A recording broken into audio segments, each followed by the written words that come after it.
Right big breaking చూస్తున్నాం. దేశీయ stock మార్కెట్లు భారీ లాభాల్లో దూసుకెళ్తున్నాయి. ఇరాన్ అమెరికా మధ్య కాల్పుల విరమణ ఒప్పందం కుదరడం, అంతర్జాతీయంగా చమురు ధరలు అమాంతం పడిపోవడంతో సూచీలు పరుగులు పెడుతున్నాయి. సెన్సెక్స్ ఏకంగా 2600 పాయింట్లకు పైగా ఎగబాకగా నిఫ్టీ మళ్లీ 23,500 మార్కు దాటి ట్రేడ్ అవుతుంది. దాదాపు అన్ని రంగాల షేర్లు లాభాల్లో ఉన్నాయి. ఆటో, బ్యాంకింగ్, కన్సూమర్స్ డ్యూరబుల్స్ సూచీలు 4% పైగా ఎగబాకాయి. నిఫ్టీలో InterGlobe Aviation, L and T, Shriram Finance, Adani Ports, Adani Enterprises షేర్లు లాభాల్లో కొనసాగుతున్నాయి. ONGC, Coal India, Tech Mahindra షేర్లు స్వల్ప నష్టాల్లో ఉన్నాయి. అటు ఆసియా పసిఫిక్ మార్కెట్లు కూడా లాభాల్లో కొనసాగుతున్నాయి. దక్షిణ కొరియా కోస్పీ 6% పైగా పెరిగింది. Japan Nikki 5%, Hong Kong హాంగ్సంగ్ 2.87%, Australia ASX సూచీ 2.62% మేర పెరిగాయి. అమెరికా మార్కెట్లు నిన్న లాభాలతో ముగిశాయి. ఇక ఇరాన్ అమెరికా మధ్య 2 వారాల పాటు కాల్పుల విరమణకు ఒప్పందం కుదిరింది. దీంతో పశ్చిమాసియాలో ఉద్రిక్తతలు కొలిక్కి వచ్చే అవకాశం ఉందన్న అంచనాలను, మార్కెట్ సెంటిమెంట్ను బలపరిచాయి. మన దేశీయ రూపాయి విలువ కోలుకుంది. నేటి ట్రేడింగ్లో 50 పైసలు పెరిగి 92.56 వద్ద ట్రేడ్ అవుతుంది. ట్రంప్ సీజ్ ఫైర్తో అంతర్జాతీయంగా చమురు ధరలు భారీగా దిగొచ్చాయి. బ్రెంట్ క్రూడ్ ధర ఈ ఒక్కరోజే దాదాపు 16% తగ్గి 95.06కు పడిపోయింది. US west Texas intermediate crude దాదాపు 20% తగ్గింది.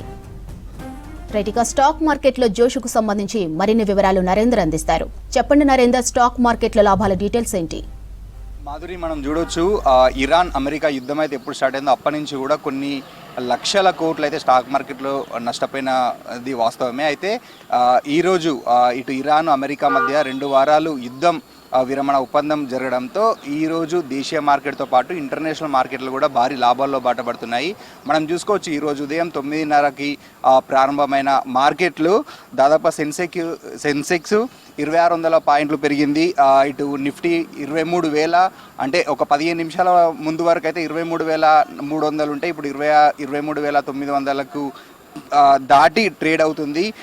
దీంతో ఇటు ఆటో రంగం కావచ్చు, ఫైనాన్షియల్ రంగము, ఇటు ఆటోమొబైలిటీ, ఇవన్నీ కూడా భారీ లాభాల్లోనైతే ఉన్నాయి. ముఖ్యంగా చూసుకున్నట్టయితే అదానీ పోర్ట్స్ కావచ్చు, ఇటు మహీంద్రా టెక్ వంటివి లాభాల్లోనే ఉన్నాయి.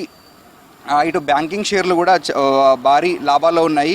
ఎల్&టీ, అదానీ పోర్ట్స్, అదానీ ఎంటర్ప్రైజెస్ లాభాల్లో ఉండగా కేవలం ఓఎన్జీసీ, కోల్ ఇండియా, ఇటు టెక్ మహీంద్రాకి సంబంధించిన షేర్లు మాత్రమే స్వల్ప నష్టాలు ఉన్నాయి. ఇవి కూడా ఈవినింగ్ వరకు లాభాల్లో పట్టే అవకాశం అవుతుంది. దీంతో ఈ యుద్ధం విరమణ ప్రకటించడంతో ఇటు రూపాయి విలువ కూడా పెరిగింది. 50 పైసలు పెరిగి 92.56 వద్ద ట్రేడ్ అవుతుంది. దీంతో పాటు ఇటు క్రూడ్ ఆయిల్ ధరలు కూడా భారీగా తగ్గాయి. ఒక్కరోజే దాదాపుగా 16% వరకు తగ్గినట్లు ఇంటర్నేషనల్ మార్కెట్ వెల్లడిస్తుంది.